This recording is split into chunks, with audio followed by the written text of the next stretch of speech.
Politique, bonjour à tous. On va décrypter l'actu sans langue de bois. Au menu cette semaine, la suite de la crise en Ukraine avec un réel risque de partition du pays. Christian Mallard, bonjour. Bonjour. Et avec deux affrontements Est-Ouest. L'Est de l'Ukraine qui est russophone, l'Ouest pro-européen, et puis de l'autre côté, Poutine contre Baba. En France, François Hollande prend de la hauteur, la résistance qui entre au Panthéon et tout ça à quelques semaines des élections municipales. Mickaël Darmon, bonjour. Bonjour, eh bien oui, il faut faire des gestes nationaux pour couvrir les bruits de vote. Tout est politique, retour tout de suite sur le dossier ukrainien. Une scène surréaliste, un nouveau Premier ministre a été nommé sur le Maïdan, une foule était rassemblée. C'est le président par intérim lui-même qui proposait les ministres un à un à la foule en demandant « Êtes-vous d'accord ?» Et c'est donc un ancien ministre qui a été nommé, c'est un pro-européen. Et pendant ce temps, le président Yanukovych est toujours en fuite. On regarde tout de suite un rappel des faits en images avec David Neyman. Nous sommes le mardi 18 février. La police s'apprête à donner l'assaut sur la place Maïdan de Kiev. Place forte depuis 3 mois des pro-européens. 28 morts, l'Ukraine devine que s'ouvre pour elle une semaine décisive. Après une nuit de violence, l'Europe d'une seule voix condamne la répression. Ceux qui ont commis des actes, ceux qui se préparent à en commettre d'autres, doivent savoir qu'ils seront sanctionnés. Mais 2 jours plus tard, les plus inflexibles des militants reprennent le contrôle de la place. C'est à balles réelles que les forces de l'ordre s'interposent. Bilan de 2 jours d'affrontement, 80 morts. Sous la pression européenne, pouvoir et opposition signent une sortie de crise. La poignée de main est expéditive, comme la destitution par le Parlement le lendemain de Yanukovych. Ce samedi 22 février entre sans doute dans l'histoire du pays. Dans la foulée, l'opposante, l'icône Yulia Tymoshenko, refait surface en fauteuil roulant. Sur le Maïdan, 50 000 personnes célèbrent sa libération. Kiev peut rendre un dernier hommage à ses martyrs et s'interroger sur un avenir mêlé d'urgence économique et de risque de partition. Christian, est-ce que les Russes sont prêts à jouer la carte de la partition de l'Ukraine ? Mais écoutez, ça se dessine quelque part, parce que comme je vous le disais déjà la semaine dernière, Poutine a envoyé un message très sérieux en disant « on ne touche pas à mon Ukraine et on touche encore moins à ma Crimée, qui est quand même une région autonome, pas indépendante, mais autonome de la partie est de l'Ukraine. » Donc il est prêt à tout pour prendre en main mais la Crimée ? mais c'est le berceau de la Russie. Et c'est là qu'est ancrée toute la flotte soviétique, 14 000 hommes qui sont à Sébastopol, donc en Crimée. Et aujourd'hui, c'est la ligne rouge qu'il ne faut pas franchir pour les Européens qui soutiennent, bien entendu, les gens de Kiev, ceux que j'appelle les pro-européens. Et de toute façon, si jamais on pousse trop loin Poutine, je crois qu'on aura des vrais problèmes. Mais je pense très bien ce qu'ils soutiennent, les Européens. Ils ont tenté de faire une médiation avec un accord qui est déjà caduc, oublié. Ils ont essayé de dire on va arrêter finalement les combats et les violences, mais on voit bien que c'est Poutine qui dirige tout. C'est Poutine l'homme clé. Que font où est l'Europe dans l'Ukraine ? Où est l'Europe dans tout ça ? Et on en parlait.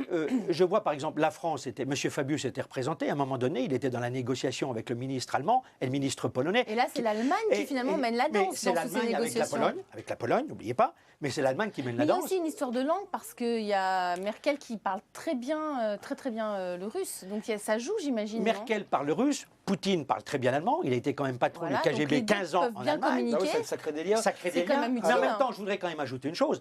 Une des erreurs majeures qui a été commise par tous ces gens qui ont voulu prendre le pouvoir à Kiev et se débarrasser de Yanukovych, ça a été de décréter que le russe serait la deuxième langue en Ukraine de l'Est, où là, vous avez 68% de russophones qui vivent. Donc c'était quelque part une provocation, une insulte aux yeux de ces gens-là. Et là, je pense qu'il y a vraiment une erreur de stratégie majeure. Comme toujours, ce genre de crise sert quand même de révélateur. Là, ce sont les coups de téléphone qui sont assez révélateurs. Pourquoi ? Puisqu'on a vu qu'au téléphone, ça a été donc entre Merkel et Poutine. Et depuis Paris, aux côtés d'Hollande, qui n'était même pas dans le coup. Alors que de l'autre côté de la ville, il y avait François Hollande qui, lui, à ce moment-là, il était, ce soir-là, il décide de soir de Kiev de se faire... Non, mais la France ne peut pas. Vous aviez raison, ce soir-là, je termine, ce soir-là, il était en train effectivement d'être en photo avec le designer Philippe Stark. On ne peut pas effectivement tout faire, vous l'avez dit. Mais c'est vrai que c'est une honte de voir que Mme Merkel seule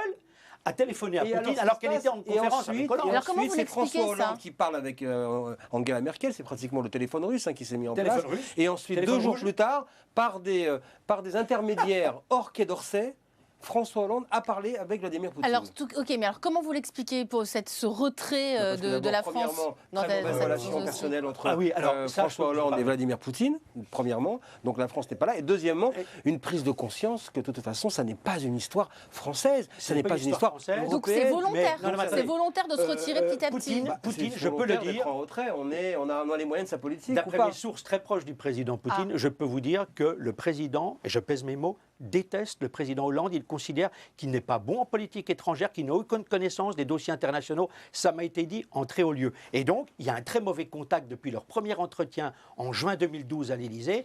Et ça ne s'est pas arrangé à travers le temps, même lors de la visite officielle qu'Hollande a effectuée il y a quelques mois à Moscou. Alors là, vers où on va dans cette crise de Il faut de souhaiter l'Ukraine qu'il n'y ait pas de partition. Si on a une partition, c'est assez catastrophique parce C'est que un ça va... petit peu un retour en arrière. C'est un retour en arrière dans notre- considérable. Moi, j'ai le point de vue sentiment, je géopolitique. peux me tromper, je ne détiens pas la vérité, mais j'ai le sentiment que la seule personne avec laquelle Poutine accepterait aujourd'hui une sorte de modus vivendi entre la partie Est et la partie Ouest, c'est Yulia Tymoshenko. Pourquoi ?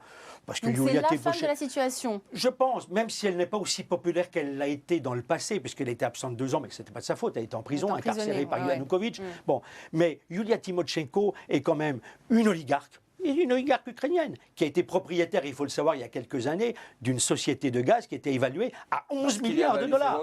Ce qui lui a valu ses ennuis. Mais en même temps, ce n'est pas une femme du peuple. Et en même temps, Poutine ne En la même temps, elle détestait prend la pas. parole devant devant la foule. Mais Poutine s'accommodait de Yulia Tymoshenko, alors qu'il détestait Yanukovych, qu'il traitait d'homme non fiable, lisse et très peu fiable. En même temps, là, vous êtes, évidemment, c'est normal, diplomate averti, très focalisé sur la mécanique politique, mais au fond, ce qui réglera la situation en Ukraine, c'est aussi le changement de pratique politique pour la société ukrainienne. Parce que quand même, il ne faut pas oublier que tout cela a démarré On en est parce loin, Ah, qu'il y a tout de même. il y a eu des lois ultra répressives, parce que la corruption mais c'est s'est évident. étendue et gangrène tout le système. Donc Mais on ça peut inquiète effectivement Poutine, ça. trouver les accords, signer les papiers et passer les coups de fil qu'on veut. Tant qu'on n'a pas réglé ce Michael a problème, raison. eh bien, ça restera comme ça. Poutine n'a qu'une peur, c'est que ça s'étende à des parties de la Russie. Parce que ce qui est en train de se passer là, on voit bien, ces gens-là ne veulent plus de l'ère soviétique. Ils en ont marre, on l'a déjà dit et On l'a dit la redit. semaine dernière, Ils veulent se tourner vers l'Europe de l'Ouest, vers la Commission européenne qui leur promet quoi? Qu'est-ce qu'on peut leur promettre à ces gens-là? On a déjà tellement de mal à intégrer certains pays Mais on en ne promet Europe. rien, surtout. Non, mais- Écoutez Claude Bartolone cette semaine qu'il a bien précisé pour ceux qui auraient des idées géniales, il n'est pas question d'intégrer l'Ukraine dans l'Europe. Ça, c'est Personne clair depuis le n'en veut. début. Hein, on a depuis donc- le On début. est quand même bien dans un jeu de dupes et dans un jeu de rôle. On a botté en touche et on dit aujourd'hui que c'est le Fonds monétaire international qui doit venir en aide à l'Ukraine, transfuser l'Ukraine à coût de milliards de dollars, et ce serait peut-être la solution au niveau financier et économique, que ce soit le FMI qui prenne ce dossier en main. Donc on verra la suite très prochainement. Tout est politique. On passe tout de suite à François Hollande au Panthéon. François Hollande multiplie les gestes de cohésion nationale. Il prend de la hauteur depuis ses affaires concernant sa vie privée. Ainsi, après une visite à la Grande Mosquée de Paris, où il a rendu hommage aux soldats musulmans morts pour la France pendant la Grande Guerre, quelques jours plus tard, c'est au Mont-Valérien qu'il a transféré 4 résistants, 2 femmes, 2 hommes, au Panthéon. On l'écoute. Le Panthéon, c'est un monument pour que la France prenne conscience qu'elle est un grand pays, avec une belle histoire, mais aussi un avenir où le bonheur est possible. Pourquoi il dit tout ça, Mickaël ? Voilà, c'est intéressant de voir François Hollande qui fait d'un monument, au fond, un mouvement vers l'avenir de la France. Qu'est-ce que fait François Hollande à ce stade du quinquennat et pourquoi a-t-il décidé, décidé de faire ces gestes-là? Tout d'abord, il faut savoir qu'il a décidé il y a 3 semaines, assez tardivement, en réalité, en regardant un petit peu les études, les sondages et la manière dont politiquement il était après le mois de janvier, de s'emparer au fond d'une cérémonie ministérielle qui doit avoir lieu pour les 70 ans de la mort donc, du groupe de Manouchian, pour pouvoir en faire, et tout d'un coup, une cérémonie présidentielle, de manière à pouvoir lui donner toute l'ampleur et s'installer dans la cohérence des gestes nationaux, tels qu'il a fait effectivement à la Grande Mosquée, voilà. Les musulmans, les soldats français musulmans tombés pendant les guerres. Donc là, c'est pour récupérer un électorat C'est musulman. pas de la récupération simplement dans la perspective de 2017. C'est tout simplement de l'intégration l'investissement de l'étage régalien présidentiel. Pourquoi? Parce que tout cela, on sait à quel moment ça intervient. Dans l'agenda, vous avez les élections municipales, une éventuelle sanction gouvernementale, des difficultés donc avec c'est la pour majorité. faire oublier ses affaires privées et deux, en perspective des municipales, je récupère tout. Non, mais il est déjà dans C'est pas 2017. pour faire oublier parce que 2017. les bruits de vote, comme je disais, on les entend, ils montent du Ça, les bruits pays, de vote, on ça les va bientôt entend, arriver. oui. Simplement, qu'est-ce qu'il veut rappeler? Que lui, il est dans sa temporalité. Lui, c'est 5 ans. Il n'est pas soumis et imposé à un calendrier Étape par électoral que lui subirait et qui l'atteindrait. Donc, tout simplement, il fait son métier de président. La Ve République propose l'étage régalien pour pouvoir être le garant de la cohésion nationale. Il n'y a quand même Et pas, là- entre la communauté juive de France, la communauté musulmane, le Panthéon, les hommes de l'histoire et tout, moi, franchement, pour moi, ça sent la récupération avec un grand R. Avec ces lois, en plus, les lois sociétales ont peut-être des plus entachés, électorat musulman, donc il y a peut-être aussi un lien avec ça. Il y a une volonté de dire, au fond, je suis dans une démarche un peu historiographique, c'est-à-dire je prends l'histoire et je la mets au service de la politique. C'est-à-dire qu'aujourd'hui, qu'est-ce qu'il a fait? En l'occurrence, il est président de la République. En France, je vous rappelle que nous sommes encore sous couvert d'inventaire dans une monarchie institutionnelle. Donc il s'en sert, il a raison. Maintenant, l'idée, c'est que, qu'est-ce qu'il fait, surtout avec les 4 panthéonisés?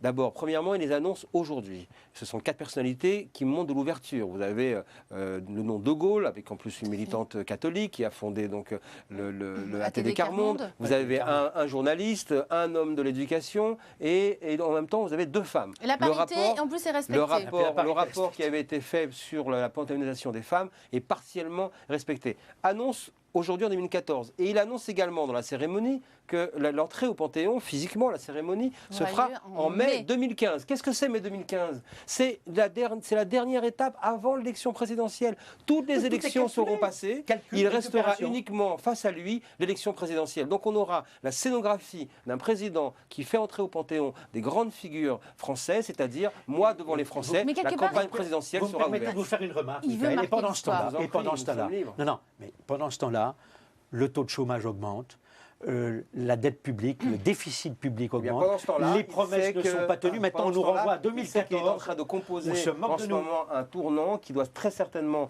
bientôt, on va le voir s'il le décide, tournant, vous appelez ça un remaniement le gouvernement, de manière à ce que son pacte après les municipales, après les européennes. En ce moment, il est en train de le décider. Il n'est pas impossible qu'il y ait une accélération, mais en tout cas, il sait parfaitement que la date du vote de confiance sur le pacte de responsabilité, c'est le seul événement sur lequel il a une prise et une initiative. Tout le reste de l'agenda, il le subit. Donc, il est obligé d'être en initiative, ce sera uniquement là-dessus. Et comme l'a dit hier Jean-Yves Le Drian, eh bien, ce sera la nouvelle donne. C'est-à-dire qu'il faut avoir, avec une nouvelle équipe, le pacte de responsabilité, parce que c'est la matrice de la campagne politique pour 2017. C'est pour ça qu'on nous promet l'inversion de la courbe du chômage pour fin 2014, alors qu'on avait promis pour 2013. Michel Sapin. Il faut un peu marche arrière. De toute façon, on parlera du remaniement avec vous très prochainement, Mickaël. Tout de suite, les images de la semaine. Christian, vous avez choisi ces scènes d'émeute en plein centre de Nantes. Ça concerne l'aéroport de Notre-Dame-des-Landes, la croix de Jean-Marc Ayrault, en quelque sorte. Michael m'a donné le goût de la politique intérieure et j'ai envie de taper sur les Verts parce que les Verts, franchement, ce sont des empêcheurs de tourner en rond. Comme je le disais à M. Montebourg que j'ai croisé récemment, les Verts sont des emmerdeurs publics. Comment pouvez-vous les garder au gouvernement avec une représentativité de 2,3% de l'électorat? Ils vous embêtent sur le nucléaire, ils vous embêtent sur les gaz de schiste. Maintenant, M. Ayrault leur dit il faut lever les ambiguïtés dans votre attitude. Vous avez soutenu une manifestation qui a dégénéré. Et le lendemain, il se rabiboche.